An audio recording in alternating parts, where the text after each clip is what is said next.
Welcome, everyone.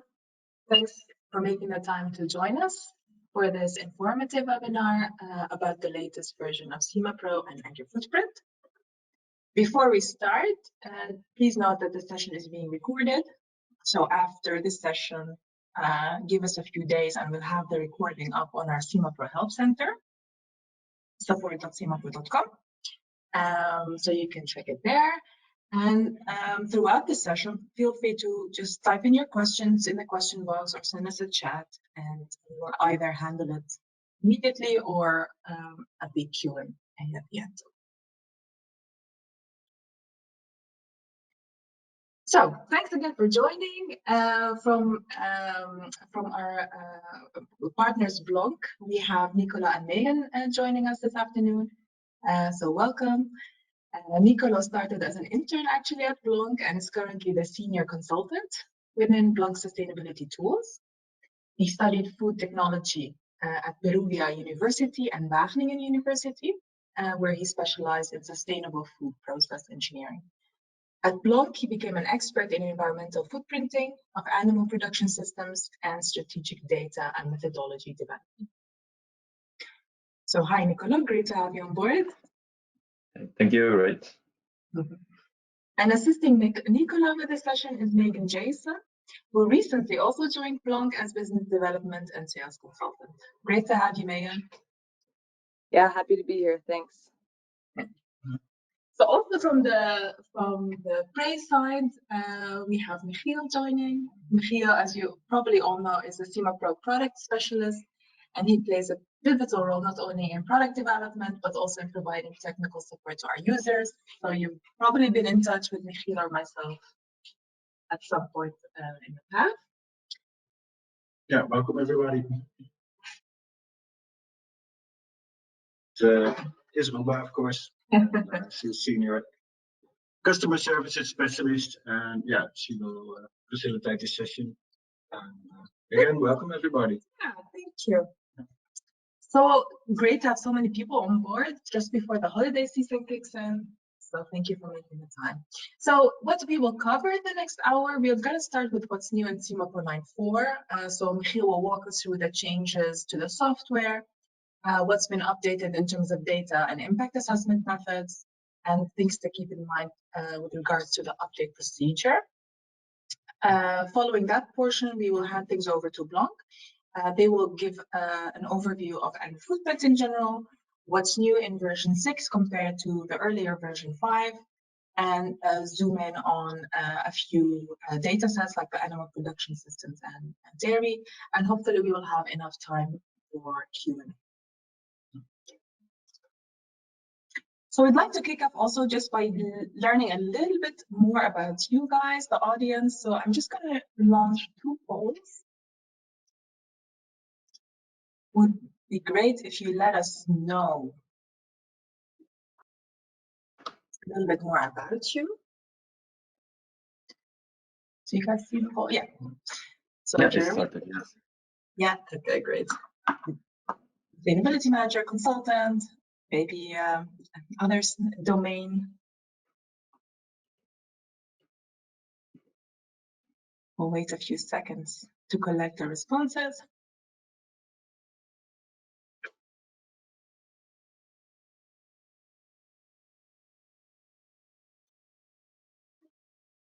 Okay, thank you all.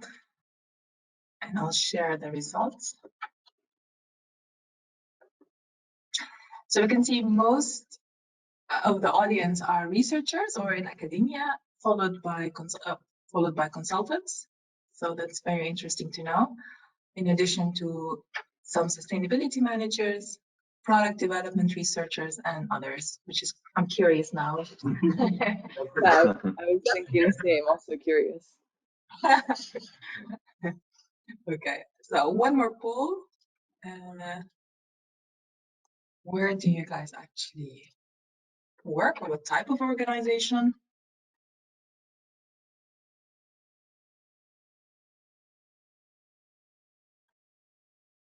Which kind of makes sense, of course, if most are consultants, then. Yeah. And again, 9% others at the moment. Well, We'll see. Okay, wait, 3 more seconds. Last call. You can vote now. And the lines are closed now. Okay, and sharing the results. Yeah, no surprise there. It's the same split of academia and consultancy. Actually, it's funny. Now 12% has chosen other. Even more curious. Yeah, I did see some people just joined as well, so Yeah, they may have that's missed. okay. Yeah. Okay. Well, thank you all for joining again. So I think I'll hand it over to you, Michiel. Yes. Yeah, of course, most of today's webinar will be on Agri-footprint, so I'm trying to keep it short, but I have to mention a few things about changes in SimaPro, the software and methods and other things. First of all, the release date for this 9.4 release is set to the 31st of May, which actually means that if you have a valid service contract on the 31st of May, then there's not a problem. If your service contract has expired prior to that date, you would need to update your service contract in order to be able to install the update, both the software and the database. It could be that you have renewed your service contract, you are waiting for a new code, perhaps you already received a new code, then you need to enter that in SimaPro via help register, and then SimaPro will allow you to update. We made some improvements. They're not really cosmetic, they're really practical, but it's really under the hood, as I would say. One of them is improvements to the activation server, notably the deactivation that sometimes did not come through. And we hope with this new release we solve that. Some of you have experienced issues with the packing of the database. The packing is automatically triggered when SimaPro detects a different Windows locale, a language setting. If there is a difference between that of the database and that of your computer, SimaPro will pack the database in order to avoid all kinds of language issues, call it character issues. There was an issue with the database check. We've improved the speed, so it does not really crash. It did not really crash, but it really took a long time. And we also improved the error logging and the bug reporting. So all things in the background that ultimately will help you and us to improve the delivery of the SimaPro software. One very interesting bug fix for multi-users. We have solved the problem where you get the message selected location in use when you try to open a database in a different location. If you go back and forth between different databases, you may have run into this issue. So that should have been solved. There was also a problem in the analysis group. When you added analysis groups, it didn't work. That's solved.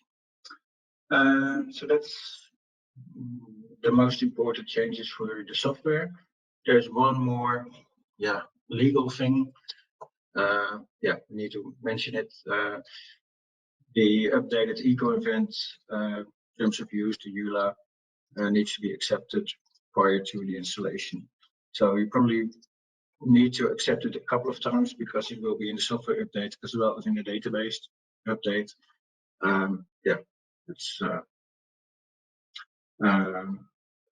It's how it is. Let me put it that way. Then, of course, the database update, the most important one is the Agri-footprint 6 update. Of course, Blonk, not Blonk, but the people from Blonk will tell more about it. Important is that the Agri-footprint database is actually available in 3 different flavors, 3 different ways of allocation. Starting with this release, we decided only to include the economic version of allocation in the database by default. And the energy and mass libraries will be available for free, but as a separate download. And the reason for that is that we see more and more libraries coming in different versions, but also coming in a version, unit, and system. And it would really make a list of libraries that is too long to handle. It also slows down the software Sorry for that. And we think if you are interested in energy and mass allocation for agricultural processes, you're free to download it. If you don't need it, you're not hampered with it. There is some additional information now. So what we hope ultimately is that all the users may move to use the economic version of Agri-footprint 6 only. And for that, replacement files will be available to move from the old mass and energy libraries to the new economic libraries. So we have replacement files for that available. And let's see, if you need to update from the old Agri-footprint mass or energy to the new economic mass and energy, we have separate replacement files, but they will be available in a separate installer. Yeah, we give a little bit more information. That's later. Yeah. On the methods side, we have the ecological scarcity methods 2021. It's a follow-up of the ecological scarcity 2013, which was a follow-up of the 2006 method, which was a follow-up of the 1997 method, and then called eco-points. It's actually weighing environmental impact, emissions, and consumption by applying eco-factors using the distance to target principle. Yeah, so we included this version thanks to Rolf Riesnecht and his team and colleagues from other companies that created this version. We also created a land use, or not created, included a land use method created by Shardari. It's the impact on biodiversity. It's actually a method which is around for 2015, and it expresses biodiversity losses on it's a potential species loss. Yeah, it's a lot of technical stuff, but it's actually measuring the potential effect of land occupation, displacing entirely or reducing the species which would otherwise exist on that land. So yeah, I recommend you read the documentation about this. I'm not going to express this and explain this in more detail now. We also updated some existing methods. We found that a number of substances that were not available in SimaPro were also not included in the latest IPCC method.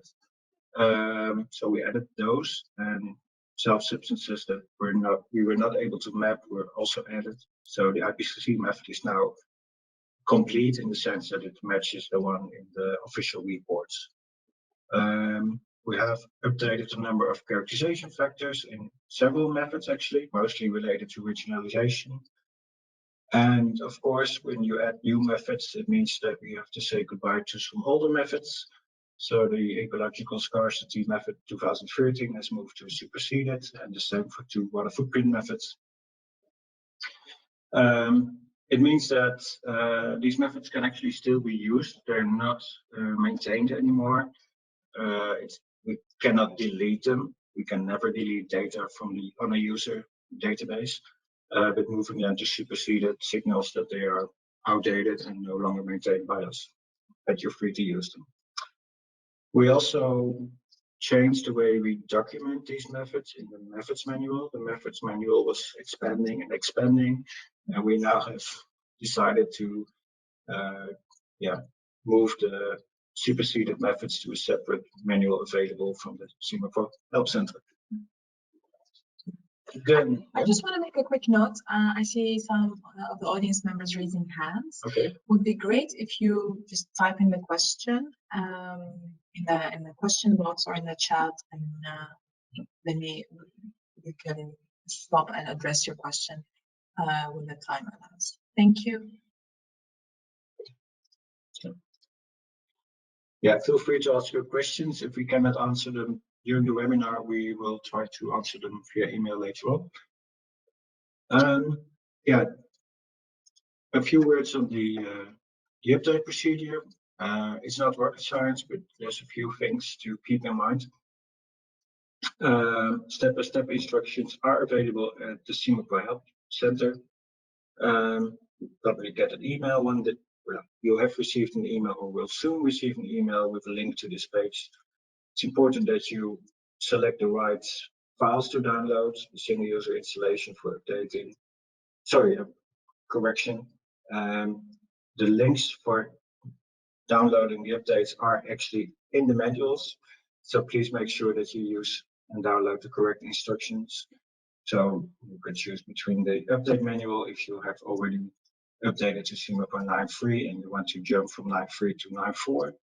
If you have not updated to 9.3, but you're still at, I don't know, 9.0, 9.1, 9.2, you need to skip a few steps, few updates, then we recommend to use the full update manual.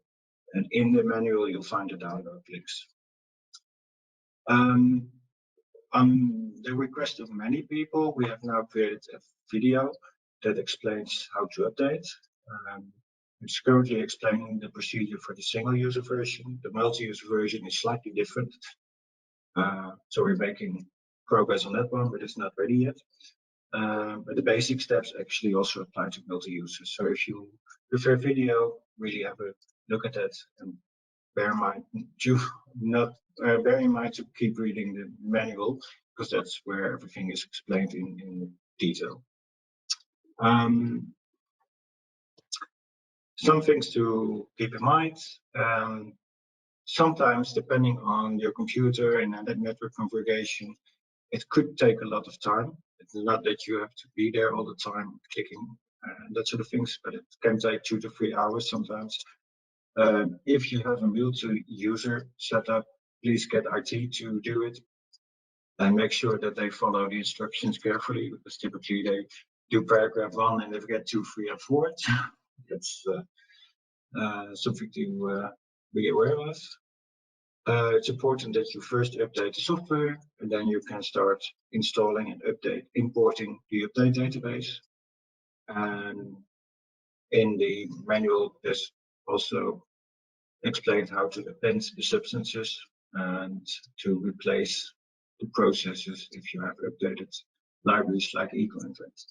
So there are some optional steps that I mentioned before. If you are using the Agri-footprint 5 mass or energy libraries, you can update those to the economic Agri-footprint 6 library using a replacement file. If you want to update from version 5 mass energy to version 6 mass or energy, you first need to download and import the additional database. And with that database, you also find the replacement files installed. And with the with the download of that additional database, you also find the import and update instructions for that specific database.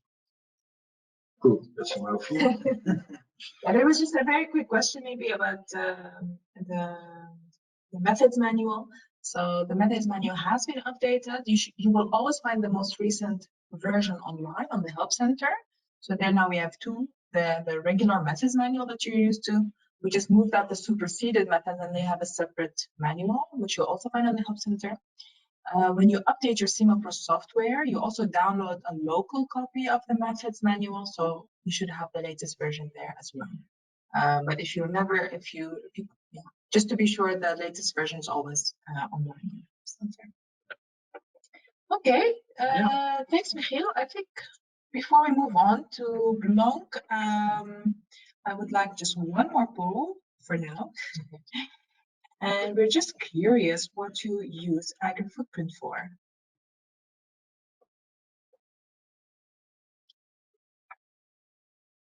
We are assuming, of course, the audience members use Agri-footprint.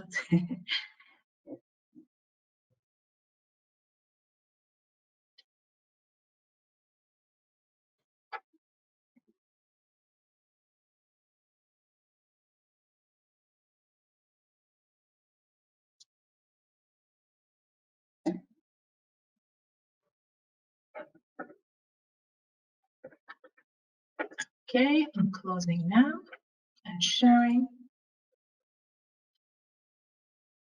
the result. Clear winner. Yeah. Can research. Yes. Mostly used for product research and development, followed by consultancy and client reports. Other is quite a big number. Maybe you can throw in also in the chat what other means to you. Yeah.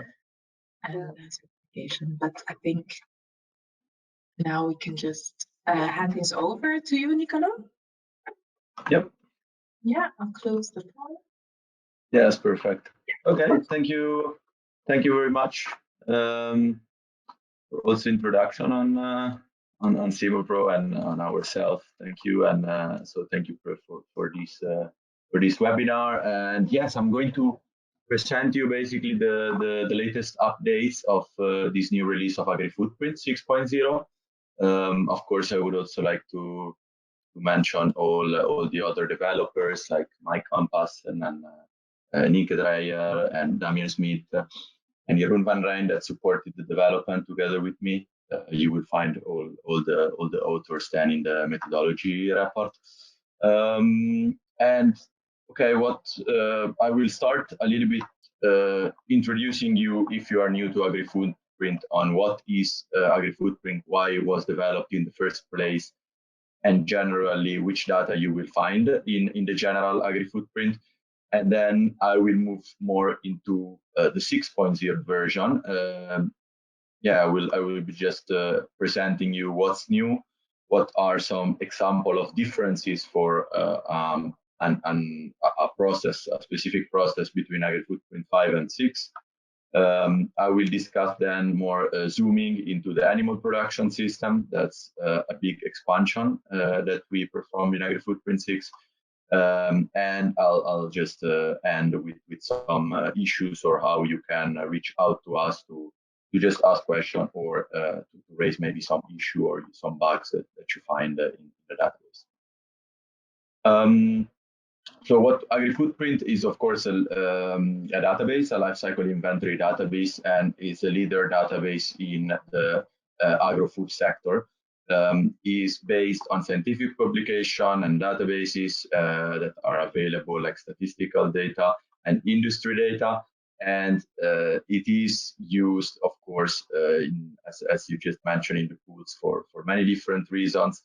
But I wanted also to mention that is the basis for other feed mostly databases, like, for example, the environmental footprint database, the Global Feed Lifecycle Initiative database, but also available in software, like, of course, SimaPro, but also other softwares. And it can also be used for customized databases and datasets. We have more than 5,000, around 5,000 products, a little bit less. As was already mentioned, we have 3 different allocation library that you can select from. In general, the economic one is following also the requirement of many international guidelines on feed life cycle assessment, like, for example, the European Commission PEF, or also the LEAP from FAO suggest to use economic allocation when performing life cycle inventory of a feed products.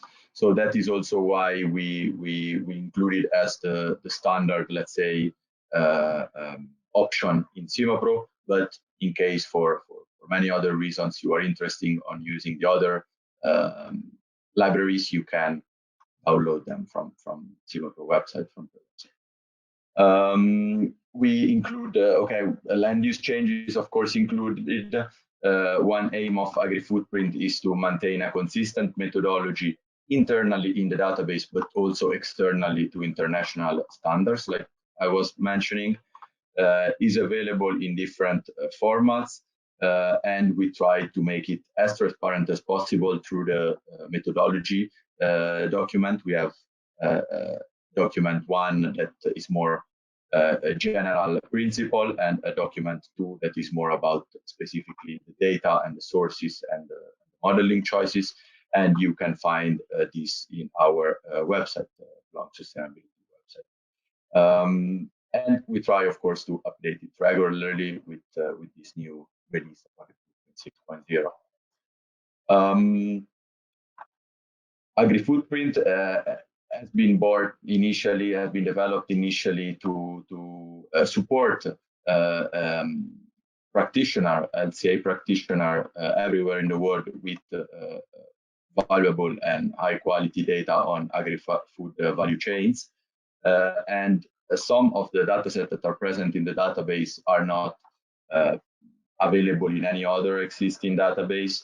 And considering especially the growing need for this type of data to support studies and projects and product assessment, we want to not only expand the database with along different updates, but also to update and use the state-of-the-art methodology. I already mentioned that is the base for other databases. And the scope in general of Agri-footprint since the first release is to have a general agri-food supply chain. Actually, Agri-footprint is mostly focused on feed and feed use for animal farms, but there are also some food products that you can find in the database. But especially considering this scope of food and animal farms, the gate is always at farm or slaughter gate. So we have, of course, if you are interested only in cultivated products, you can use up until farm gate or up until processing gate. In case of animal farm, we go up to slaughter gate, but everything that is connected to retail and distribution and consumer use is not part of Agri-footprint. So this is good to take in mind. And we start from crop cultivation and all the inputs that comes at crop cultivation. And we go on with different life cycle stages that are described in the methodology documents. So we go to post-harvest, market mix, or transportation and international trade statistics of ingredients, processing into food or feed, compound feed production, and of course, animal farm. So different type of animal farm production and also slaughter is included. We also include along the way, as in a life cycle inventory database, also emission, waste treatment, and all type of inputs from electricity, energy, chemicals, fertilizer, etc., that here can be considered as sort of background data of included in Agri-footprint. If we start looking more at Agri-footprint 6.0, from the previous one, there has been an expansion. As you can see, the total number of processes increased by roughly 20-25%. And especially you can see by one glance that the animal production systems really increased largely. From 4 systems that were present in Agri-footprint 5, we have now 37 different systems.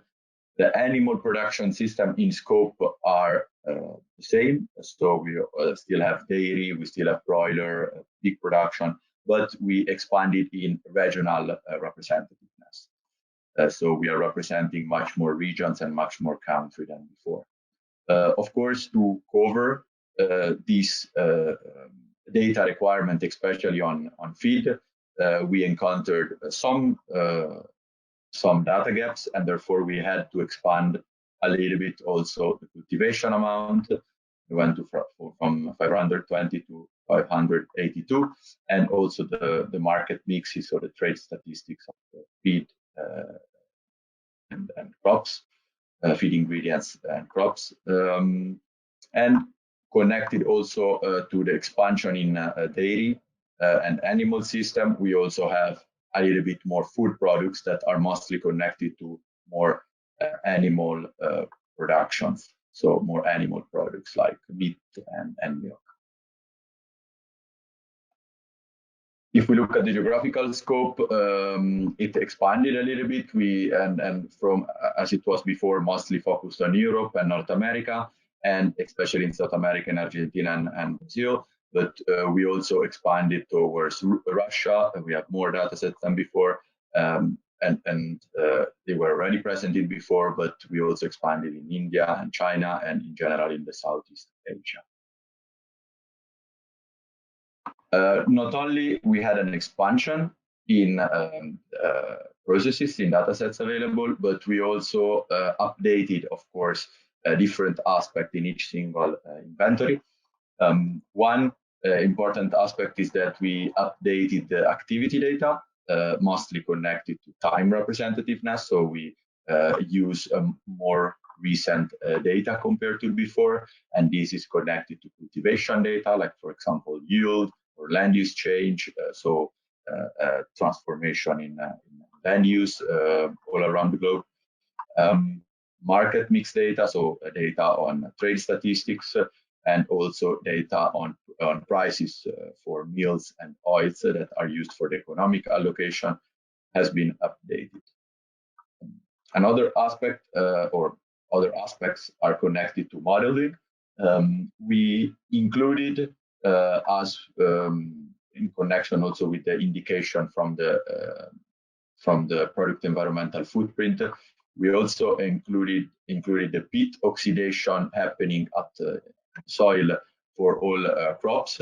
So now we are including also the amount of peat or organic soil that is present in the soil for a country on average, that is present in cropland or in grassland in case of dairy, for example. We included a certain emission factor connected to it, that is an emission factor that is characterized in nitrous oxide, methane, and CO2.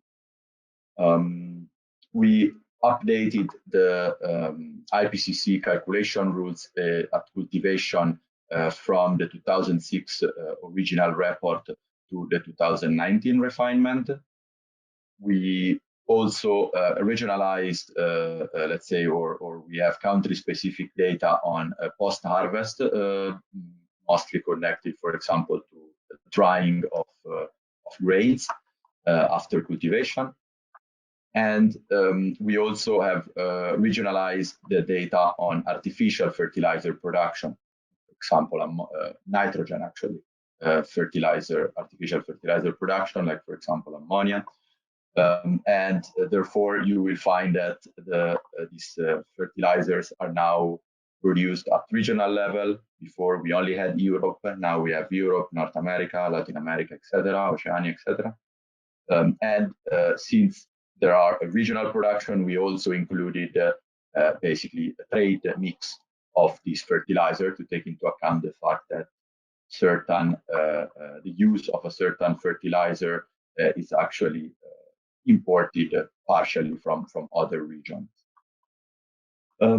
Another big update that, especially on some impact categories, is affecting quite a lot results compared to before, is that we shifted the use of background data from EILCD, that was an European Commission database that is not anymore updated, is discontinued. So we decided, of course, for update reasons, to switch to EcoInvent. So in the database, you will find copies of EcoInvent process that are, let's say, the basis for electricity production, heat and steam production, chemical productions, and also different type of waste treatments.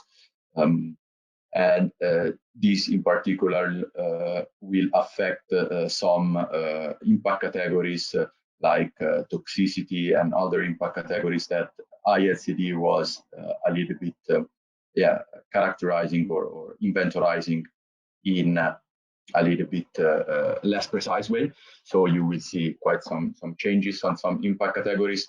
And in the methodology documentation that you can find online for free, of course, it's publicly available. We will also include a chapter where we are currently also further investigating this changing and trying to explain also based on inputs from the users. The final point I will mention is just the expansion of the animal production system. So I already mentioned, and later I have also a more in-depth look in that.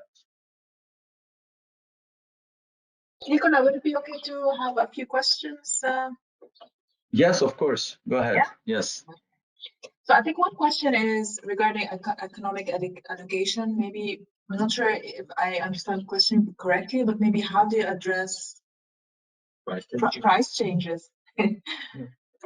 Yes, we of course, yeah, prices are extremely volatile and is extremely complex, and also sometimes it's also not for some product is also difficult to find some representative data at country level. So it's for sure challenging, but in principle, what we do is we use price average that are averaged on a quite long period that is 3 to 5 years, dependent on data availability. And in this way, we try to avoid considering, exactly the extreme price changes, especially that are happening in recent times. And we take an approach that is a little bit more indicative to try to roughly reflect let's say the value streams rather to precisely let's say indicate a price fluctuation that is not say the goal itself of applying economic allocation in our interpretation. That would be how we approach it. Okay, and perhaps I'm not sure you know this, but I'm going to ask. With the updated Agri-footprint, you also expect or can users expect an update of GFLI? It's not a data library we provide, but I know some of it is based on Agri-footprint, I understand. I'm not sure if you have any updates on that. Yes. So the also if we look at the EC, the European Commission, the PAF feed database that has been let's say delivered to the European Commission now. I'm not sure if it's already public, but has been delivered 3.0 before the Agri-footprint 6.0 update. So there are a lot of updates that are in common, like for example the peat oxidation and the regional fertilization, but not all the updates. For example, not all animal production are in scope for the PAF Agri-food database, for example. So, but we try to let's say update all these different database, trying to match let's say the updates. So first was delivered the EF database 3.0, then now Agri-footprint 6.0, and GFly is currently on update. And yes, we are expecting in the second part of this year to have also a new GFly release with the updates that are going to be really similar to the one that I'm showing here, but also, of course, GFly has also a little bit more a different scope. There are going to be also included more in industry data that are not in scope for Agri-footprint. Okay, thank you, Nicola. And maybe one more question, if possible. So you mentioned the replacement of background data from to eConvent. So one of the audience members is curious which of the system models maybe has been used, or how did you implement the system modeling choices into your data? Do you mean which library of the different? Yeah, if it's as straightforward as that. Yes, I think, but that's a good question.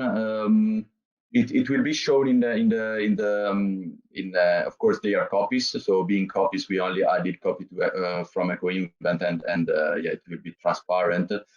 I think is a point of substitution system. Of course, we copied system process. We didn't copy the unit, but I'm not 100% sure because it was not that part of my expertise. But I'll check, and in case I can send an email to confirm. Perfect, thank you. Well, I think we can pause the rest of the questions until later. So feel free to continue with your presentation.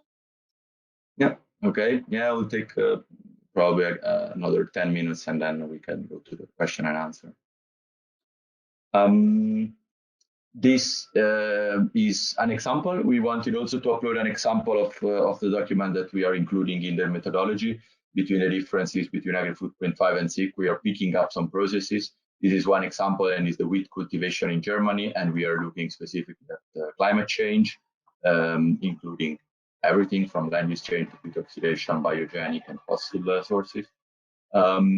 As you can see here, the increase, the total increase, as mentioned here, is increasing by quite a large amount, by quite a large percentage. And as you can see from the graph, it's mostly connected to peat oxidation. So I was mentioning before this new inclusion in the model, and I think it's quite important to take into consideration this aspect because it's not relevant for all the regions, but especially for Germany or the Netherlands or a North European country like Sweden and Finland, where peat and organic soils are also present in cultivated land, can have quite a large contribution on cultivations. Of course, you need also to consider the limitations. For example, peat oxidation and how it is assessed. It is intrinsically uncertain, and there are some uncertainty aspects connected to it. And this is also the reason why this impact and substances connected to peat oxidation are separated from the fossil or biogenic sources, so or land use change sources. So they are tagged specifically as from peat oxidation or something like this. And in this way, you can, in your method, you can always see the impact of peat separately and address it or decide if including it or not in your basic assessment. Another things I would like to mention is the land use change that in this case you see that is going down between AFP5 and AFP6. This is a trend that we noticed in general also for other, especially South American production, where land use change was really large contribution. And we noticed in general a reduction, not as you can see here, that is probably reducing by 60, 70, 80%. But for example, in South American cultivation, we noticed a reduction in land use change in the range from 10 to 30% connected to the update of activity data. So there has not been any update in the model of how we calculate land use change, but we adapted the activity data using the most recent data on land use. And the other change that you can see are mostly connected to the reduction, to the slight reduction in yield. Here it says increase, but it's reduction. This is the typo. It's because it went from 7,900 to 7,700. And so you can see that by reducing the yield, but still considering the same amount of fertilizer application, for example, or similar amount of energy use, you can see that the impact basically went up slightly. But overall, you can see that the differences are, let's say, not extremely relevant, if not the case when looking at peat oxidation. The other insight that or zoom that I would like to do is on the animal production system. I mentioned we went from 4 to 37 systems or processes, and in Agri-footprint 5, there was Dutch production for dairy, so milk production, pig breeding and fattening, broiler breeding and fattening, and pullet rearing and egg production. We now expanded the regionalization. We have around 15 countries for dairy, around 10 for pig, 7, I think, for broiler, and 3 regions of countries for the egg production and pullet rearing. Something that is not shown here is that we also have one Irish beef production that was present in Agri-footprint 5 and is also present in Agri-footprint 6, but has not been updated. So we focused on these animal systems. and we updated for the one that were already existing, the Dutch one, we updated the data and the methodology, while for all the other regions, we just created them basically from scratch. And we use state-of-the-art data sources. The emission calculation are based on the animal production system footprint tool. That is a tool developed by Blonk Sustainability on how to calculate the environmental impact of animal productions. And even though, of course, the data are mostly based on secondary data, so we rarely use primary data from industry. We went through a process for most animal system, especially for dairy and for broiler, in which we had review steps with experts to try to provide feedback on which data to use and if the representativeness of the country animal combination was good or not, and how to improve. In connection to this, I'm mentioning more specifically the dairy dataset that was developed in parallel with the environmental footprint 3.0 Agri-food database. And in this context, in developing all these different country-specific dairy productions, we cooperated together with the European Dairy Association, the EDA, to share these datasets with regional dairy production experts and to provide feedback on reliability and representativeness. We also want to stress a little bit or learning point the process, and yeah, we felt that this way of working, so involving industry associations in connection with industry producers in the data development is extremely valuable and allowing, let's say, good representativeness and quality of the data. We also propose this to the European Commission as a way forward for many different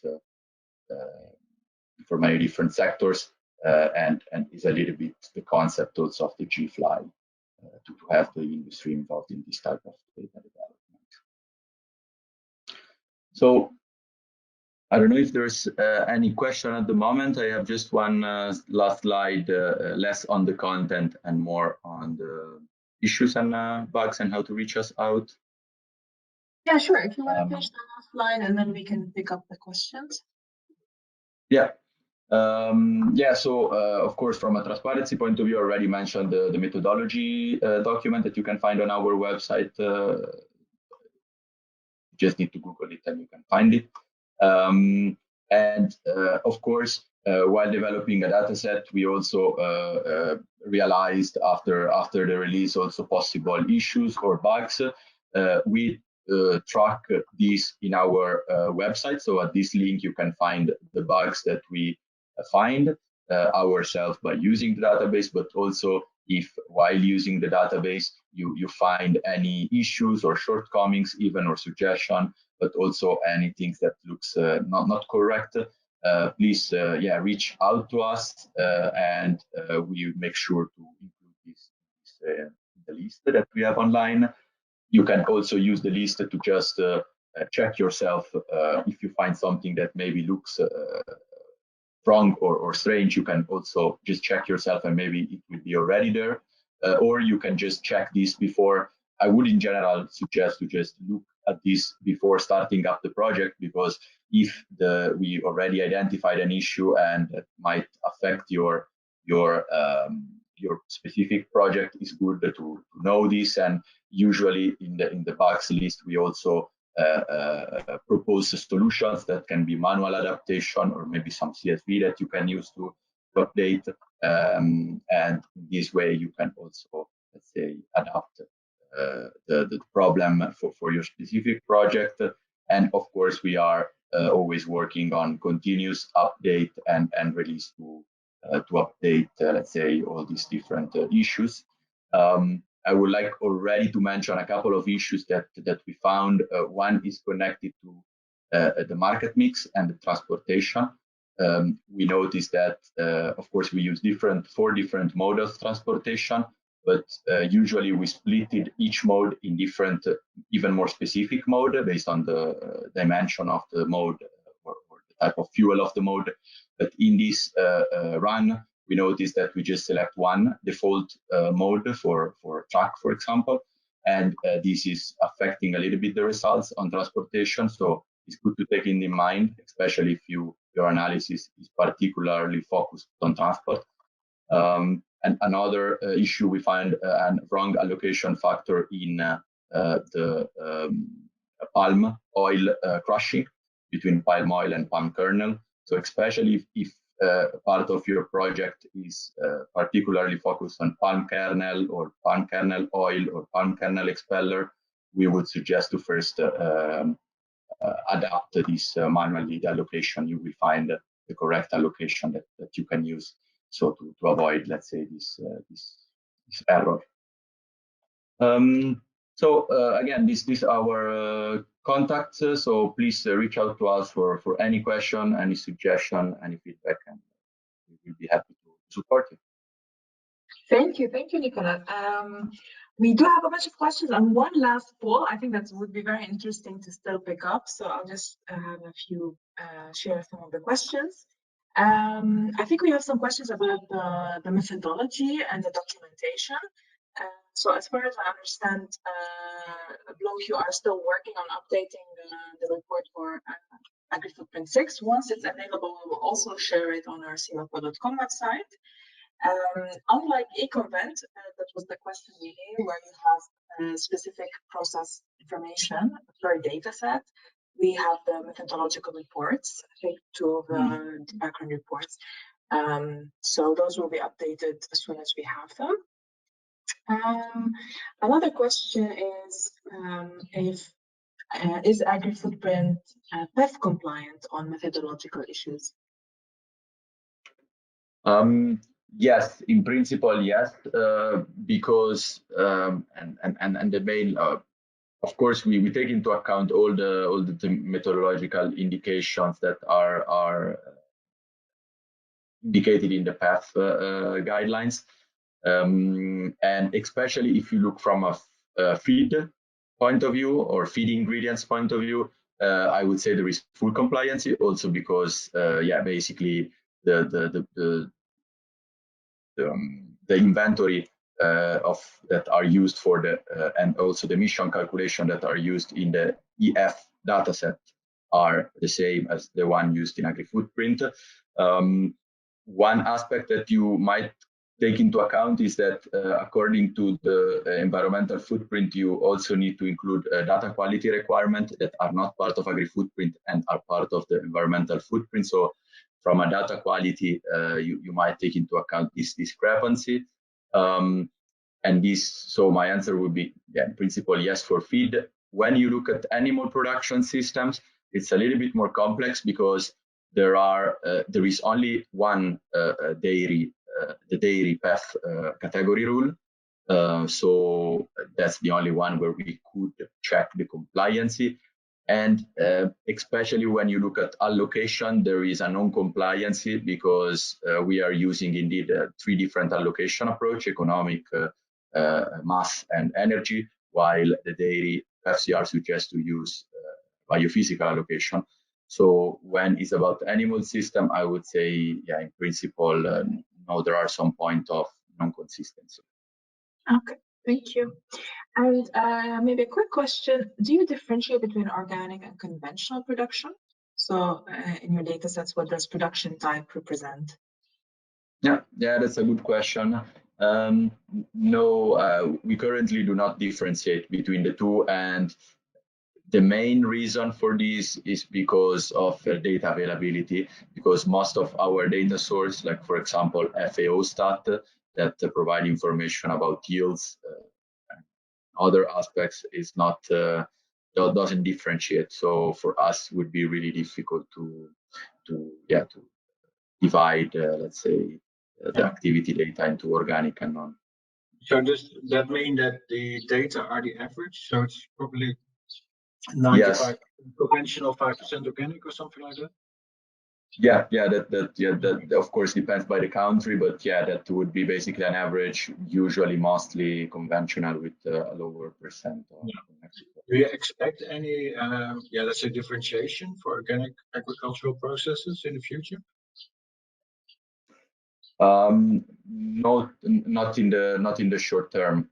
We have and we still have it in our radar is an option for any future update.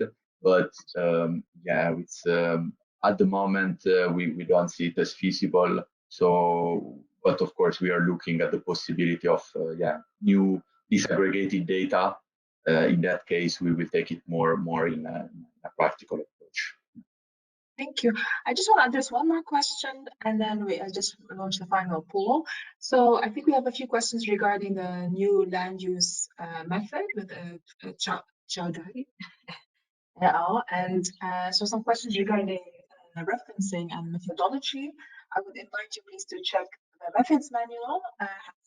The method manual captures how we've implemented in SimaPro, but also includes the references in the source material. So you will find it on the Help Center.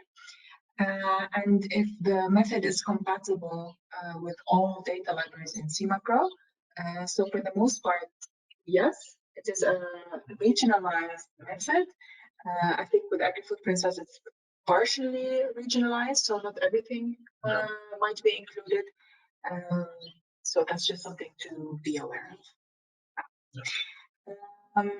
Maybe one final question, if there are any comparisons, benchmarks, any things you can say of how your data relates to Agri-Baliza?